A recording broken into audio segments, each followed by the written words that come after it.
Assalamualaikum warahmatullahi wabarakatuh. Selamat siang para mahasiswa. Hari ini kita bertemu lagi melalui virtual. Dan hari ini kita akan belajar pada pertemuan yang kelima pada mata kuliah profesi kependidikan kejuruan. Dan pada hari ini kita akan belajar tentang pembelajaran pada pendidikan kejuruan. Setelah sebelumnya kita telah belajar tentang apa itu tentang pendidikan kejuruan, dan sekarang kita belajar tentang bagaimana pembelajaran pada pendidikan kejuruan. Baik para mahasiswa, kalau kita melihat situasi dan kondisi saat ini, kita itu hidup di era ekonomi yang berbasiskan pengetahuan atau knowledge based economy. Artinya semua aspek kehidupan yang ada di dunia ini berbasiskan kepada pengetahuan.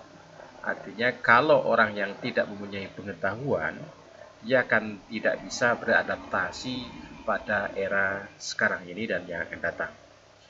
Nah, terdapat perubahan struktur baik dari industri, dari masyarakat, dari nilai-nilai sosial, munculnya pendekatan pembelajaran yang multi strategik, pergeseran dalam pendekatan pembelajaran dan penghargaan sosial. Perubahan struktur industri misalnya banyak sektor-sektor industri yang datang, yang pergi, juga profesi-profesi yang dulunya ada sekarang tidak ada, atau bahkan sebaliknya dulunya tidak ada sekarang ini ada, dan juga nilai-nilai sosial yang berubah. Contohnya sekarang adalah pendekatan-pendekatan yang kurang humanioristik karena semuanya dipakai dengan IT, sehingga orang dimudahkan dengan IT itu, maka kedekatan atau berbaurnya secara sosial itu tidak terasa karena bisa dilakukan melalui virtual. Dan pembelajaran multi strategik salah satunya karena sekarang ini ada pandemi juga, dan kemudian ada perubahan era digitalisasi, maka pembelajaran pun melalui IT. Sehingga siswa SMK itu sekarang tidak hanya mengandalkan apa yang telah mereka pelajari di sekolah, karena sekarang siswa SMK itu banyak dan bisa mencari, menjelajah materi-materi yang ada di dunia maya. Artinya tidak hanya terpaku materi dari sang guru, tapi siswa itu bisa menjelajah, mencari materi-materi yang perlu dipahami dan perlu dipelajari oleh siswa. Nah, kemudian proses pembelajaran di pendidikan kejuruan juga harus dilakukan dengan mengedepankan aspek penguasaan teknologi informasi dan komunikasi. Bahkan sekarang hanya satu-satunya cara yang bisa dilakukan karena musim pandemi ini, pembelajaran tidak mungkin dilakukan dengan tatap muka, dengan face to face. Pembelajaran dilakukan melalui online. Bisa terselenggara pembelajaran melalui online ini apabila dari siswa, dari guru, dari lingkungan sosial itu mendukung, yaitu ketersediaan dan penguasaan IT ini. Nah, inti dari permasalahan tersebut harus bisa dijawab dengan kunci pembelajaran di SMK. Yang paling penting, pembelajaran di SMK itu yang pertama harus diarahkan kepada pemberian pengalaman belajar atau learning experience, sehingga akan dihasilkan lulusan-lulusan yang kompeten. Experience itu penting, pengalaman itu penting. Siswa SMK itu tidak hanya belajar saja, tapi dia harus punya pengalaman. Kalau belajar bisa didapatkan di internet, bisa di YouTube, bisa di buku, atau bisa di orang lain. Tapi kalau pengalaman itu basisnya adalah dia melakukan aksi sendiri. Dia harus mengalami suatu pekerjaan yang akan dilakukan besok kalau dia sudah lulus jadi SMK.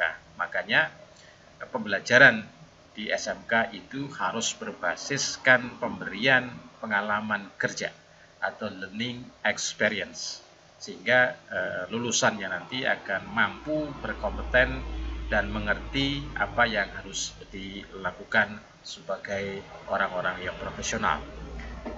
Yang kemudian, yang kedua, pembelajaran di SMK itu tentu harus disinkronkan dengan profil lulusan SMK. Lulusan SMK itu mau jadi apa, tentu kita akan mengemasnya sesuai dengan profil lulusan tersebut. Kalau misalnya lulusan SMK jurusan otomotif misalnya, tentu akan berbeda dengan lulusan IT misalnya. Prakteknya sama, tapi kan tempatnya, metodenya bagaimana, itu kan berbeda. Nah, perbedaan-perbedaan ini tergantung dari profil lulusan dari SMK itu. Karena profil lulusan mau jadi apa, itulah yang pada akhirnya pembelajaran akan mengikuti dari profil lulusan. Yang ketiga, penentuan profil lulusan dari SMK itu wajib disesuaikan dengan kepentingan pengguna lulusan. Artinya, kalau misalnya lulusan SMK akan menjadi tenaga setengah terampil atau terampil, keterampilan apa saja yang dibutuhkan, misalnya adalah otomotif, apa saja yang harus dibutuhkan yang disesuaikan dengan kebutuhan industri tentang lulusan SMK bidang otomotif. Artinya, pengguna lulusan inilah pada akhirnya yang akan menerima sejumlah lulusan dari SMK. Hubungan atau komunikasi antara yang mengajarkan, yang mendidik, yang memberi pengalaman dan pengetahuan kerja, yaitu SMK, harus sinkron dengan yang akan menggunakan, yaitu dalam hal ini adalah dunia usaha dan dunia industri. Nah, tadi disampaikan bahwa prinsip pembelajaran di SMK itu harus berbasiskan kompetensi. Yang menjadi kuncinya adalah kompetensi. Nah, pembelajaran yang berbasis kompetensi itu pasti harus terpusat pada siswa. Artinya sudah tidak bisa guru itu menjadi sentral dari pembelajaran itu. Pusatnya di guru sudah tidak zaman. Pusatnya adalah sekarang di siswa. Kamu pengen jadi apa? Apa saja yang kamu butuhkan? Nah, siswa itu yang punya kemauan itu. Siswa yang punya greget di situ. Guru hanya memfasilitasi saja sebenarnya. Nah, mengarahkan dan memfasilitasi.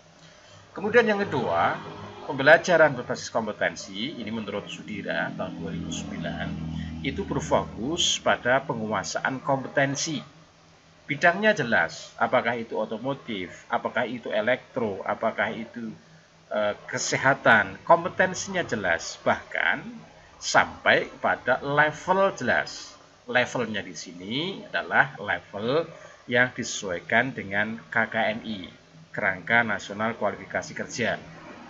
Harus level mana lulusan SMK itu pada level KKNI itu jelas, karena masing-masing level itu akan membedakan tingkat penguasaan dari sebuah kompetensi. Yang ketiga, tujuan pembelajaran spesifik. Setiap kita akan mempelajari atau memberikan pembelajaran kepada siswa, itu harus jelas tujuan pembelajaran dari suatu bab atau suatu metode atau bahkan suatu mata pelajaran, agar siswa mempunyai pengetahuan, mempunyai keahlian ini jelas. Nah, di situ adalah tujuan dari pembelajaran. Jangan sampai itu siswa itu mempelajari sesuatu yang tidak dibutuhkan, pasti tujuannya akan meleset. Oleh karena itu, setiap awal kali kita akan memberikan pembelajaran kepada siswa, lebih bagusnya kita akan memberikan informasi tujuan apa kita mempelajari materi yang akan disampaikan itu oleh guru.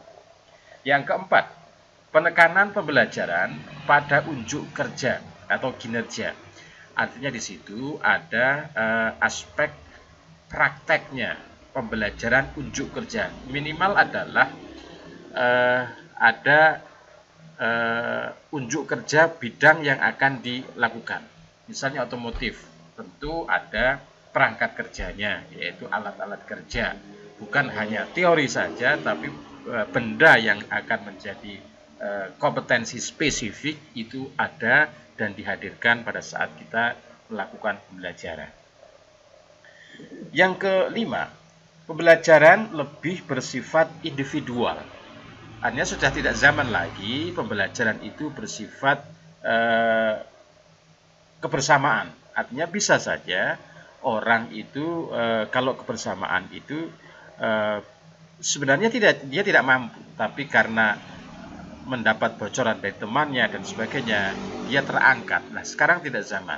Orang akan jelas mana yang mampu, mana yang tidak, dengan sendirinya akan jelas apabila pembelajaran itu bersifat individual. Yang keenam adalah interaksi menggunakan multimetode, aktif pemecahan masalah dan kontekstual. Multimetode itu bisa saja salah satunya dengan IT, dengan komunikasi yang intens seperti apa, tergantung dari kebutuhan. Yang ketujuh, pengajar lebih berfungsi sebagai fasilitator. Karena sekarang terpusat pada siswa, maka guru itu hanya fungsinya adalah memfasilitasi atau fasilitator. Yang kedelapan adalah berorientasi kepada kebutuhan individu. Tadi saya katakan bahwa harusnya siswa itu harus mengerti apa saja yang akan diajarkan, apa saja yang ia butuhkan untuk sampai ke sebuah profil lulusan. Profil lulusannya seperti apa, misalnya teknisi bidang otomotif misalnya, siswa harus tahu untuk sampai ke profil bidang otomotif itu, profil lulusan itu, apa saja pengetahuan apa saja yang harus ia dapatkan. Siswa harus tahu itu. Artinya disitulah pembelajaran berorientasi kepada kebutuhan individu. Tentu beda individu satu dengan individu yang lain, sebab pengejaran terhadap profil lulusan dari masing-masing siswa itu berbeda. Yang kesembilan, umpan balik langsung.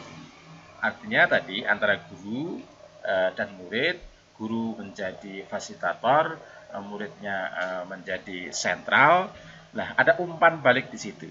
Misalnya ada pertanyaan, misalnya ada diskusi di situ, kemudian ada unjuk kerja di situ, ada umpan balik secara langsung.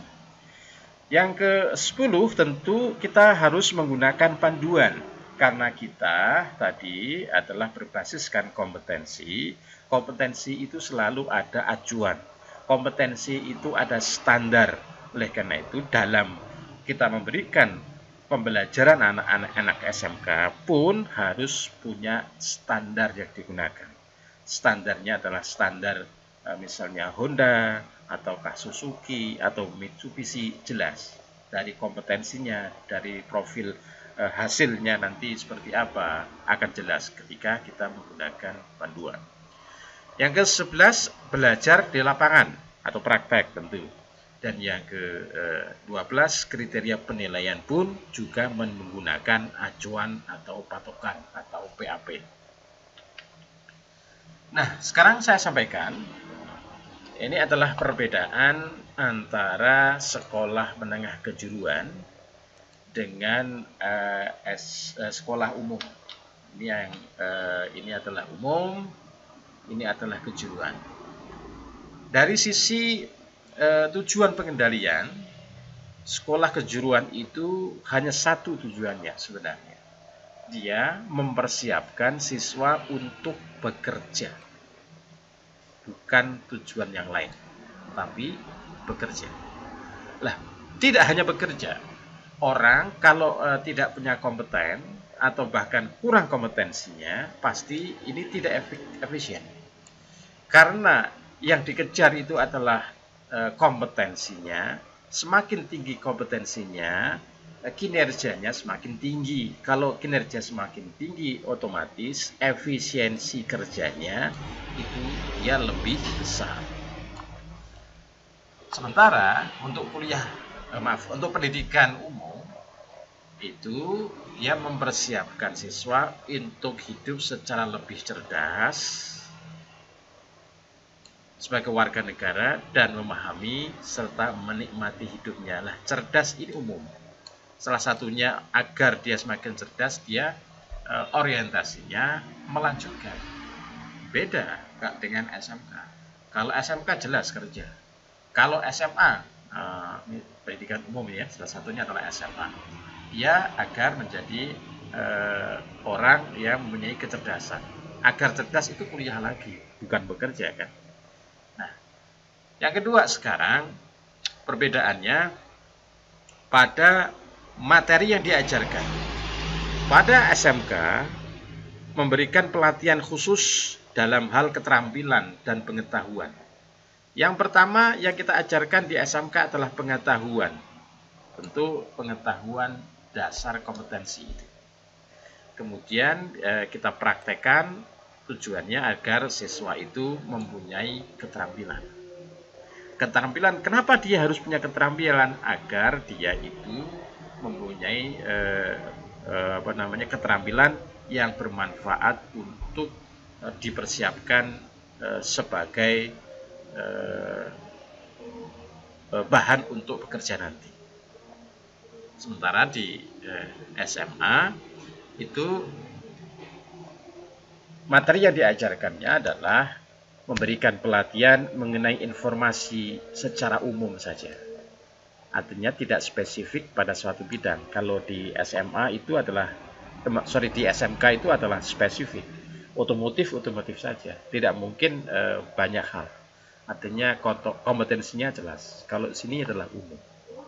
Dia meluas. Yang diperlukan sebagai latar belakang untuk kehidupan dan pelatihan dalam perangkat-perangkat umum pembelajaran yang diperlukan siswa untuk bakal belajar lebih lanjut. Artinya lebih lanjut di sini kan melanjutkan. Yang ketiga, kelompok yang dilayani. Kalau di SMA itu melayani semua orang selama periode wajib belajar, yaitu sampai usia 16 atau 17 tahun. Atau wajib belajar 12 tahun. Terlepas dari minat, dari rencana yang bersifat kejuruan. Artinya orang yang tidak punya minat pada bidang kejuruan, tentu sekolahnya di SMA. Tapi kalau di SMK, itu diberikan bagi mereka yang bersiap untuk pekerjaan, yang mempersiapkan dirinya untuk menjadi seorang pekerja pada suatu bidang tertentu. Kemudian dari metode pengajaran dan pembelajaran. Kalau di SMK itu menggunakan pengalaman sebagai metode utama. Tidak hanya pengetahuan tapi pengalaman. Artinya pengalaman itu lebih tinggi daripada pengetahuan. Karena pengalaman itu dasarnya adalah pengetahuan. Nah, pengalaman dalam melakukan suatu pekerjaan untuk mengembangkan keterampilan dan dalam memikirkan kinerja dalam suatu pekerjaan sehingga mendapatkan pemahaman dan inisiatif penuh dalam memecahkan masalah-masalah pekerjaan. Orientasi yang diajarkan di SMK dalam proses pembelajarannya itu adalah pembelajaran atau pengajaran yang berorientasi pada pemecahan masalah-masalah pekerjaan. Beda dengan SMA ya. Kita lanjut. Nah, di Indonesia sekarang ini kita mengenal yang namanya model penyelenggaraan pendidikan kejuruan. Ada 4 di sini. Yang pertama adalah model sekolah pembelajaran dilaksanakan sepenuhnya di sekolah. Artinya semuanya untuk mendapatkan pengetahuan maupun pengalaman kerja itu dilakukan di sekolah. Itu adalah model penyelenggaraan sekolah yang pertama, model sekolah. Nah, ini terjadi apabila sekolahnya itu punya fasilitas-fasilitas yang lengkap, fasilitas-fasilitas yang mempunyai kompeten seperti di industri, sama dengan industri. Dan ini jarang dilakukan di Indonesia, karena di Indonesia itu rata-rata SMK itu tidak mempunyai fasilitas yang lengkap seperti di industri. Yang kedua, model penyelenggaraan magang. Model penyelenggaraan magang ini, pembelajaran dasar-dasar kejuruan itu dilakukan di industri melalui sistem magang. Beberapa bulan di situ, ada yang 3 bulan, ada yang 6 bulan, atau bahkan 1 semester, itu adalah sistem magang. Nah, ini model ini sebenarnya diadopsi dari Amerika Serikat. Jadi siswa SMK di Indonesia kan, kalau semester 1, 2, 3, 4 itu dia magang beberapa bulan di industri, dan industrinya pun harus sama dengan program studi yang diambil. Misalnya otomotif, tentu ada di industri otomotif. Nah, kemudian yang ketiga, model sistem ganda. Model ini merupakan kombinasi pemberian pengalaman belajar di sekolah dan pengalaman kerja di dunia usaha. Dalam sistem ini, sistem pembelajaran tersistem dan terpadu dengan praktek kerja di dunia usaha dan dunia industri.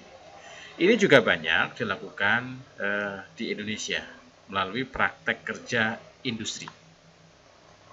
Bedanya, kalau praktek kerja industri ini kan magang. Magang berarti kan latihan kerja. Kalau dia praktek kerja itu hanya dia melakukan program pelatihan yang ada di industri.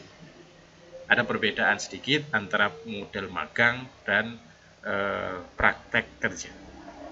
Kalau praktek kerja itu dia waktunya lebih singkat biasanya dibandingkan dengan apabila sistem magang. Sistem magang itu bisa saja minimal itu dia setengah tahun atau 1 semester, bahkan lebih dari itu. Ada yang 1 tahun. Yang keempat adalah model school based enterprise. Model ini di Indonesia dikenal dengan unit produksi. Model ini pada dasarnya adalah mengembangkan dunia usaha di sekolahnya.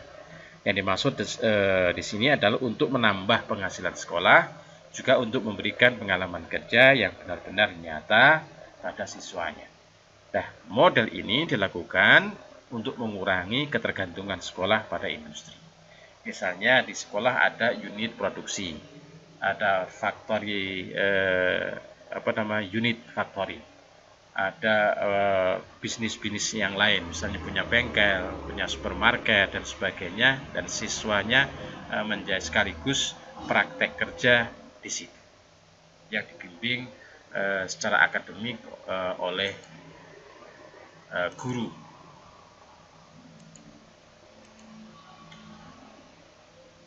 Kita lanjut. Nah, sekarang adalah strategi pembelajaran pada SMK. Yang pertama, strateginya adalah pembelajaran pelatihan industri atau training within industry. Yang kedua adalah pembelajaran praktek kejuruan berbasis project atau project based learning.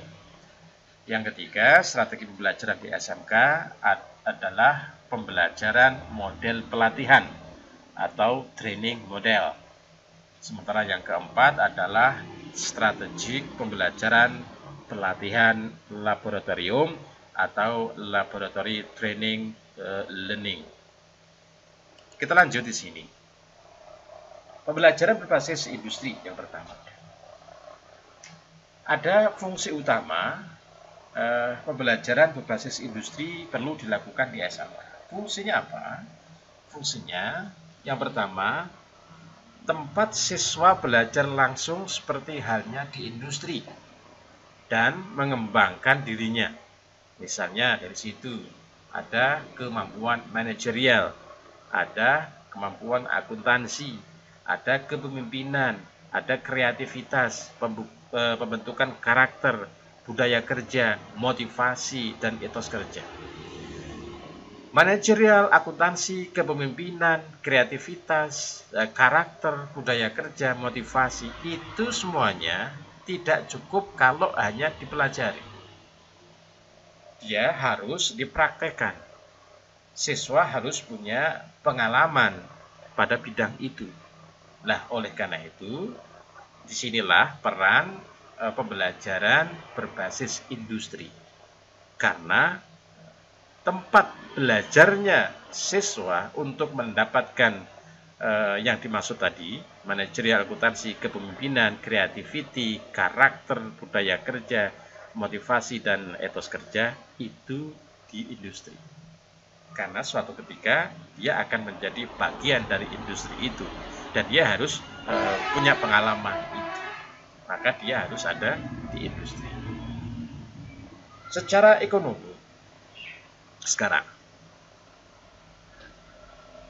akan menjadi unit usaha yang menjadi sumber dana bagi sekolah, menjadi unit bisnis untuk meningkatkan kesejahteraan warga sekolah. Karena sekolah mempunyai unit-unit produksi tadi kan. Yang ketiga, menyediakan lapangan kerja bagi warga sekolah maupun masyarakat kerja. Karena bagaimanapun ada unit produksi yang baru, maka disitulah ada kesempatan lapangan kerja. Yang ketiga, secara fungsi sosial dapat meningkatkan performansi sekolah di mata masyarakat, sehingga akan menjadi kebanggaan warga sekolah, meningkatkan kepercayaan masyarakat dan budi terhadap kualitas lulusan SMK. Nah, tahapan pembelajaran pelatihan industri. Yang pertama, tahap persiapan. Yang kedua, tahap peragaan. Yang ketiga, tahap peniruan. Yang keempat adalah tahap praktek. Dan yang kelima adalah tahap evaluasi. Secara berurutan. Tidak bisa ini diberlakukan salah satu atau semuanya harus praktekkan. Yang pertama adalah persiapan. Nah, persiapan ini mulai dari persiapan lembar kerja. Orang teknik itu lembar kerjanya harus jelas, job sheet-nya jelas. Sehingga kalau job sheet-nya jelas, kemampuan seseorang melakukan job tersebut, itu akan kelihatan apakah dia mampu atau tidak, apakah dia sesuai dengan kebutuhan atau tidak, pada akhirnya akan ketahuan. Maka job sheet-nya di sini itu harus jelas. Kemudian yang kedua, tahap peragaan. Dalam tahap peragaan ini, strategi penyampaian digunakan harus disesuaikan dengan media pembelajaran dan pelatihan praktek yang tersedia. Nah, inilah perlu alat peraga. Karena tahapnya adalah tahap peragaan. Nah, di SMK harus ada alat-alat untuk peraga. Pada akhirnya siswa akan melakukan pekerjaan yang hampir sama dengan apa yang diperagakan. Yang ketiga adalah tahap peniruan. Dalam melakukan kegiatan peniruan, siswa harus ditata dan diorganisasikan kegiatan belajar prakteknya sehingga siswa betul mampu memahami dan melakukan kegiatan kerja sesuai dengan tujuan-tujuan pembelajaran yang dan pelatihan praktek. Nah, ini adalah fungsi dari guru SMK atau guru produktif. Dia harus pandai melakukan aksi praktek, karena siswanya akan meniru. Nah, gurunya tentu akan mempraktekkan mulai dari awal dan sampai akhir dari jenis kompetensi.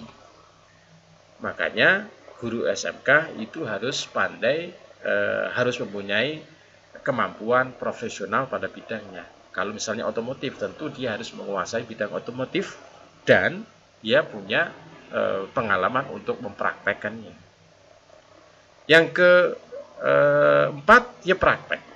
Lah di sini setelah siswanya itu meniru dari apa yang dilakukan oleh sang guru, maka sekarang tahapnya adalah praktek. Siswanya yang mempraktekkan. Dan kemudian yang terakhir adalah evaluasi. Tahap evaluasi merupakan tahap akhir yang penting bagi setiap pembelajaran dan pelatihan, terutama dalam pembelajaran dan pelatihan praktek kejuruan. Apakah dia mampu atau tidak? Lanjut. Model pembelajaran berbasis industri di SMK.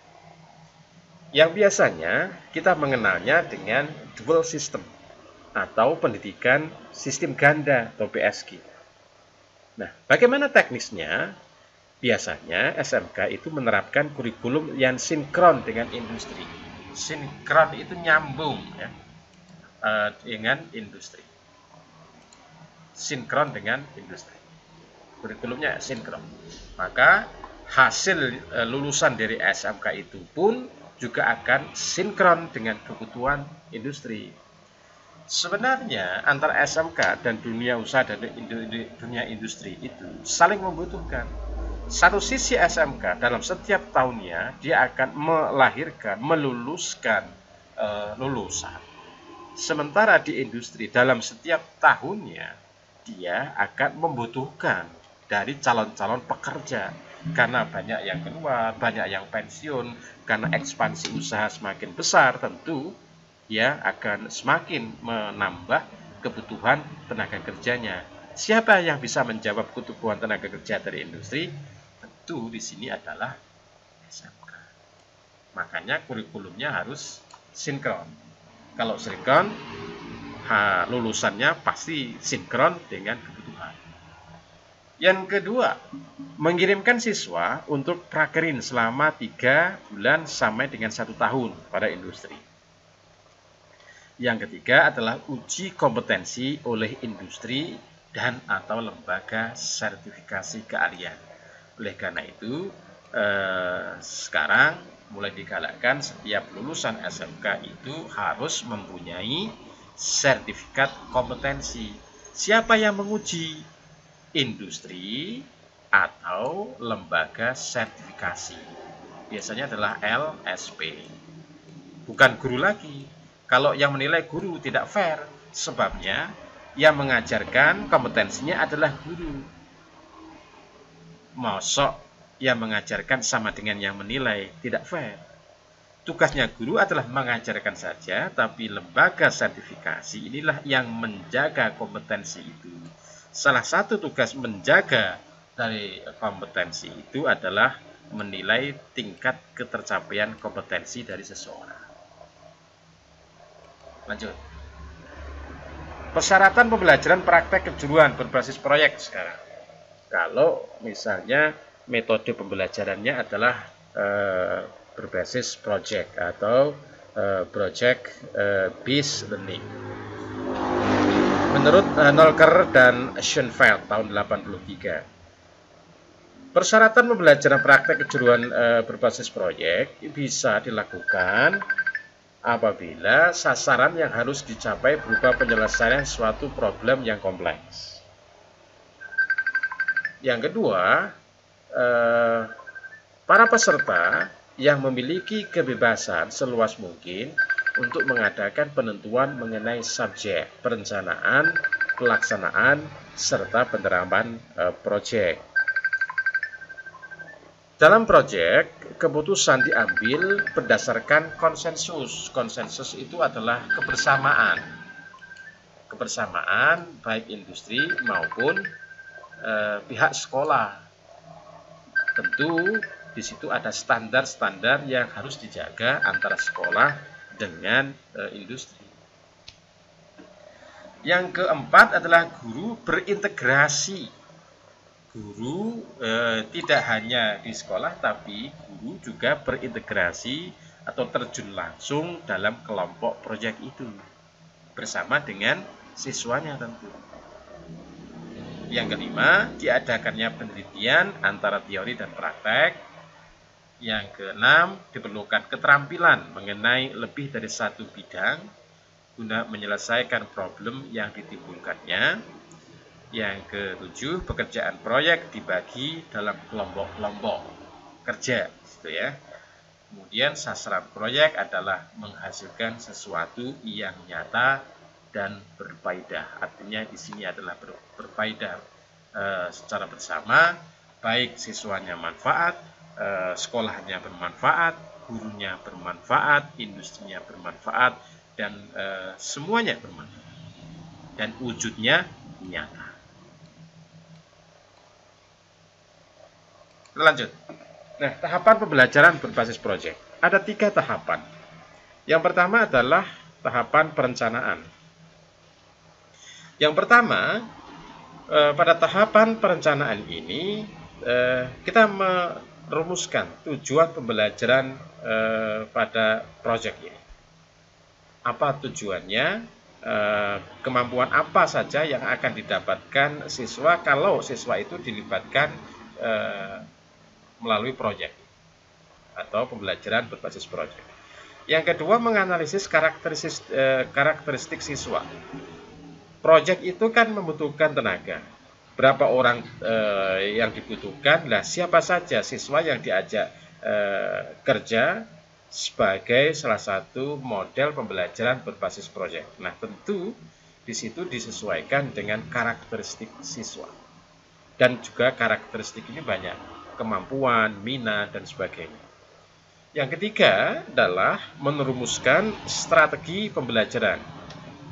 Yang keempat, membuat lembar kerja atau job sheet yang jelas. Karena job sheet jelas itu akan menggambarkan rangkaian kerja. Yang kesekian adalah merancang kebutuhan sumber belajar. Yang kemudian yang kelima adalah merancang alat evaluasi. Di situ kan alat itu alat ataupun instrumen dalam evaluasi kemampuan kompetensi siswa. Itu tahap perencanaan. Yang kedua, tahap pelaksanaan adalah yang pertama, mempersiapkan bahan ajar yang diperlukan. Yang kedua, menjelaskan tugas proyek dan gambar kerja. Karena orang teknik itu tidak lepas dari gambar kerja. Hampir sama dengan proyek, tapi gambar kerja itu lebih spesifik sampai ke toleransi dan mekanisme kerja. Kemudian yang ketiga, mengelompokkan siswa sesuai dengan tugas proyek. Tahapan-tahapan proyek itu siapa saja di situ. Yang kesekian adalah yang keempat adalah mengerjakan proyek. Dan tahap yang terakhir adalah mengevaluasi. Nah, orang atau siswa dalam pembelajaran berbasis proyek itu bisa nilai minimal ada 4. Yang satu adalah persiapan kerja. Persiapan kerja itu meliputi misalnya peralatan, K3-nya, kemudian tempat kerjanya harus persiapan. Tentu itu sangat berpengaruh terhadap pelaksanaan. Dan yang kedua adalah pelaksanaan. Pelaksanaan itu meliputi urutan kerja. Dari A sampai Z itu terurut. Orang yang punya kompetensi itu pasti kerjanya itu berurutan dan sesuai dengan standar. Nah, itulah pada tahapan pelaksanaan. Yang ketiga yang dinilai adalah kualitas kerja atau hasil dari kerjaannya itu. Apakah sesuai dengan standar atau tidak, apakah itu menyelesaikan masalah atau tidak, dan sebagainya. Akan real, artinya kan bentuknya nyata. Yang keempat adalah waktu pengerjaan. Tentu setiap pekerjaan itu mempunyai batas waktu pengerjaan.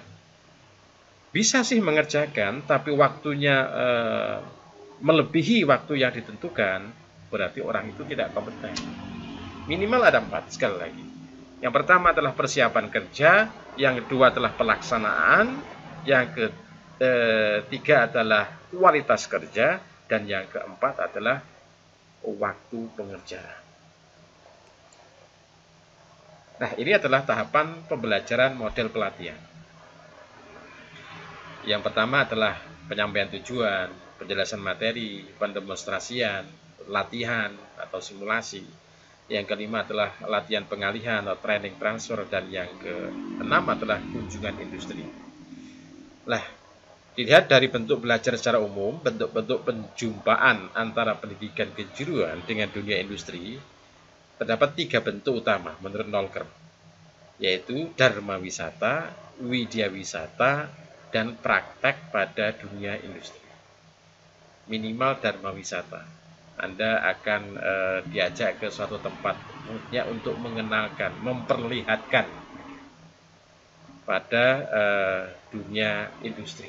Itu paling minimal. Yang paling bagus tentu praktek pada dunia industri. Selanjutnya, kita lanjut pada pembelajaran pelatihan laboratorium. Strategi pembelajaran pelatihan laboratorium memiliki 2 prinsip utama, yaitu kerja kelompok, dan yang kedua adalah penekanan pengembangan 4 area, yaitu intrapersonal, interpersonal, dinamisasi kelompok, dan pengarahan diri. Prosedur pembelajaran pelatihan laboratorium. Yang pertama adalah pengelompokan, yang kedua adalah penyajian teori, kemudian baru praktek, kemudian pelatihan pada masalah nyata. Read.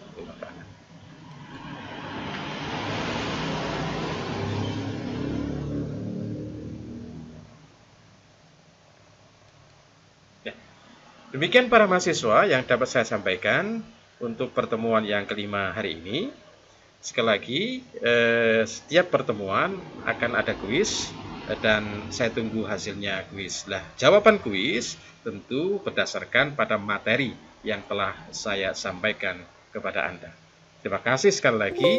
Wassalamualaikum warahmatullahi wabarakatuh.